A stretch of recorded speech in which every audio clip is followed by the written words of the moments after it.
मैं हूं मनीषा बोंद्रे और आप देख रहे हैं केसरी उजाला न्यूज। नागपुर में कोरोना काल में सदैव विनामूल्य काम करने वाली आशा सेविकाओं को सम्मानित किया गया। यह सम्मान जिला परिषद नागपुर के आरोग्य विभाग द्वारा आयोजित किया गया था, जहां सभी आशा वर्कर्स को सम्मानित किया गया। जिला परिषद अध्यक्ष मुक्ता कोकड्डे ने कहा कि ग्रामीण विभागों में सेवारत आशा सेविकाओं को कार्य के लिए सम्मानित करना जरूरी है। तो चलिए देखते हैं उन्होंने क्या कहा।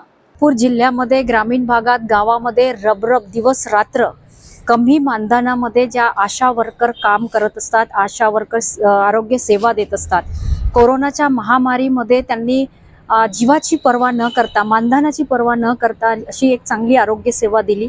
म्हणून आशा वर्करांचा सन्मान व्हायला पाहिजे, नागपूर जिल्हा परिषदची ही संकल्पना होती।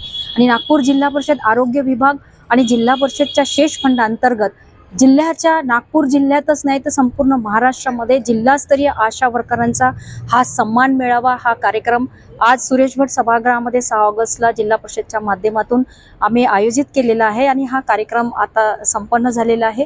आशांना सन्मान मिळाला पाहिजे, आशांना योग्य मानधन मिळाला पाहिजे आणि त्यांची कुठेतरी नोंद व्हावं ही नागपूर जिल्हा परिषद आरोग्य विभागाच्या वतीने आम्ही हे एक पाऊल नागपूर जिल्हा परिषदनी समोर ठेवलेलं आहे। माननीय सुनील केदार साहेब यांच्या नेतृत्वात नागपूर जिल्हा परिषद आम्ही कार्य करत आहोत आणि जिल्हा परिषदच्या अध्यक्षा मुक्ताताई कोकड्डे यांच्या नेतृत्वात जिल्हा परिषदची टीम आम्ही काम करत आहोत आणि एक चांगला कार्यक्रम आशाताईंसाठी जिल्हास्तरीय जिल्हा परिषदने घेतलेला आहे।